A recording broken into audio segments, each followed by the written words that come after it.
Imagjinoni një burr të zhveshur vetëm në të mbathura, në dyshemen e ftohtë të një hoteli në New York, përplas kokën pas murit. Është i dërmuar. Zemrën e ka të qerrë, mendjen e ka të mpirë. Do ta shqyej kraharorin për të gjetur fjalët e duhura. Ky burr është Leonard Cohen, teksa përpiqet në zvuajtjesh të gjej hallelujan e tij. Halleluja është kënga me më shumë covera dhe më shumë e kënduar në gjithë historinë e muzikës.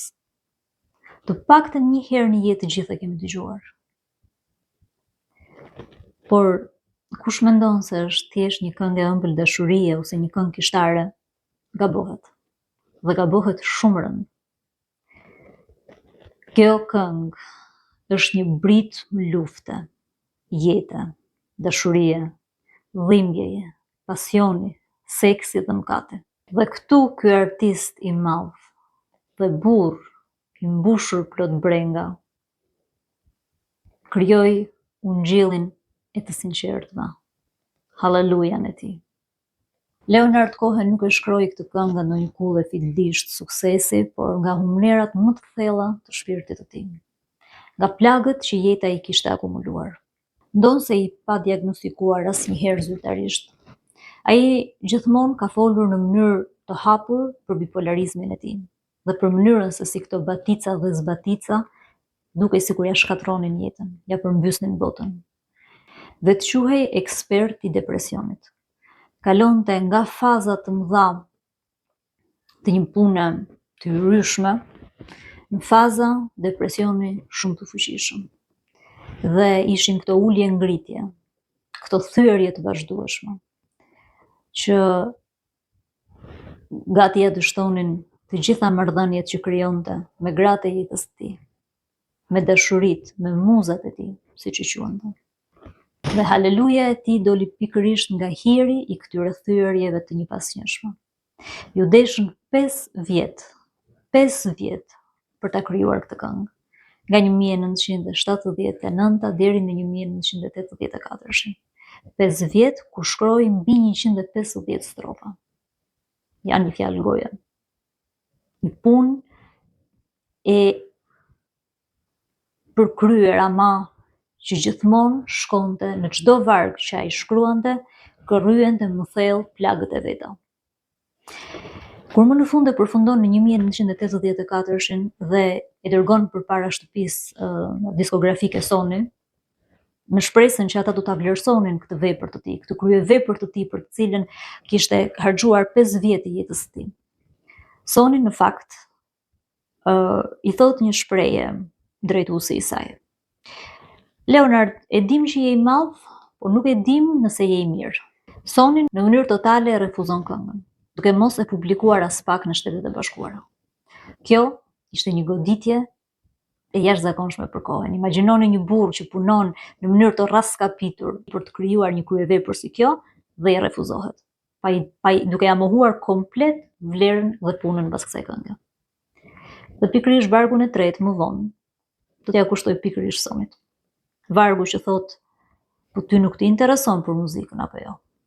Kënga mbeti në hije deri në 1991, kur John Cale, ish antar i grupit Velvet Underground, vendos që ta risjell sipas mënyrës së tij mbas një koncerti ku kishte parë Cohen që ta interpretonte. Dhe në një aranxhim në piano shumë më të thjeshtë se sa vetë kënga e Cohen, ai kap strofat më toksore, më intime, më seksuale që kishte shkruar Cohen dhe na jep një halleluja që në fakt e përmbyll në versionin e saj më depresiv, më dëshpërues. Por do t'ishte në 1994 tragjiku i talentuar i brishti Jeff Buckley që do të sillte këtë këngë sipas versionit të Cale, por duke e veshur me një dëshpërim kaq të bukur, saqë e bëri gati të pavdekshme, e bëri të njohur në gjithë botën. Dhe Leonard Cohen me një bujari të thellë artistike ja lejoi të gjithë artistëve në mbar globin, nga grupi Pentatonix që dhanë versionin e tyre shumë të bukur a cappella deri në artistë të tjerë, Bon Jovi e ka kënduar, Eliza Italiania e ka kënduar, e kanë kënduar shumë. Dhe të gjithëve ju adhuroj. Megjithatë, shtylla kryesore edhe për mua që po e bëj këtë analizë është versioni origjinal i Cohen, sepse është një burr që ka jetuar në gjithë jetën e vet, i ka provuar të gjitha dhe na kujton se në një moment të jetës sonë gjithë secili nga ne do të thot haleluja në ti. Qoftë ajo e shenjta apo e thyer, haleluja. Besimi yt ishte i fortë. Hamati ndoje prova. E pe atë duke u larë në nxati, e bukuria e saj në dritën e hënës të mposhte. Kështu u zhyt Davidi për zgjedhuri i Zotit në mkatin e epshit kur pa Batshebën që lahej në nxatin e tij. E mori për vete Batshebën, e la shtatzën, dhe dërgoi të shoqë në vijën e parë të luftës për t'u vrarë, për të mbuluar turpin e tij para popullit të Zotit. Davidin e kaploi pikëllimin. Ama kur kishte dhimbjen më të madhe, tha haleluja në ti më të përshpirtur, më të sinqertën. Ajo të lidhi pas karrige së kuzhinës, ta thërmoi fronin, t'i preu flokët dhe nga buzët ta shkuli, haleluja. Edhe Sansoni kishte fuqi mbinatyrore, ato fuqi e ruante pikërisht e flokët e tij. Ama Dalila e Joshi e bindi që t'ja tregonte sekretin, dhe pastaj ja thërmoi fronin, ja preu flokët, ja humbi fuqinë, ama Sansoni në momentin e tij, në debulesën e fundit, në ato finale të dhimbshme, i lidhur dhe i verbuar, gjeti forcën të thotë haleluja në tij dhe të kryej misionin që Zoti i kishte caktuar. Ishte një kohë kur ti më rrëfeje gjithçka, por tani nuk ma lejon më të di se çfarë ndjen. Mbaj mend kur unë lëvizja brenda teje dhe pëllumbi shenjtë lëvizte me ne dhe çdo frymarrje që nxjerrni ishte një haleluja. Cohen është i drejtë për drejtë, nuk është hipokrit. As për seksin me trupat e bashkuar në pëllumbin e shenjtë që lëviz me ta, që është shpirti i shenjtë. Është një libër i gjithë në librin e shenjtë, Kënga e këngëve, që flet për dashurinë erotike në nivelin e dashurisë hynore. Dhe as për dështimin përpara Zotit kur thot gjithçka që mësova nga dashuria ishte si të qelloja para se të më qellonte e para. Kam parë flamurin tënd mi harkun e mermert, por dashuria nuk është një marsh fitoreje. Dhe kjo nuk është një brit me natës, nuk është dikush që ka parë dritën hynore, jo, është një haleluja e ftohtë dhe e thyer. Shumë e thyer. Cohen zori gjithë çduron te kraharori i tij, një lloj sinusiti te lazgushi jon i madh, e shkriu me gjithë njerëzimin që nga fillesat.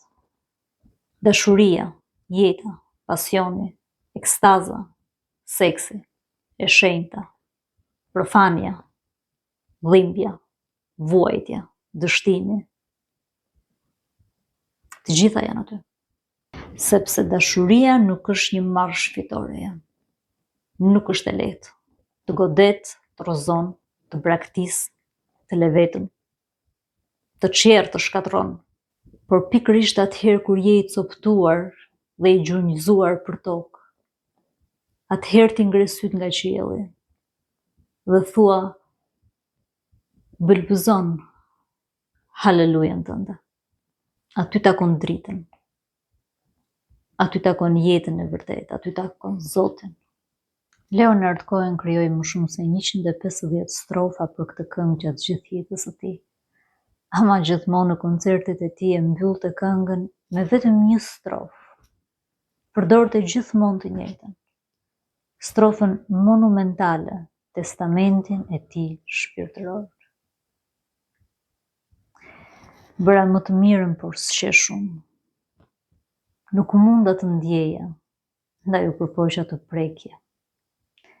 Kam thënë veç të vërtetën, nuk vi këtu të gënjej. Dhe edhe pse gjithçka shkoi keq, në fund do të qëndroj përpara Zotit me veç një fjalë në gojën time. Halleluja.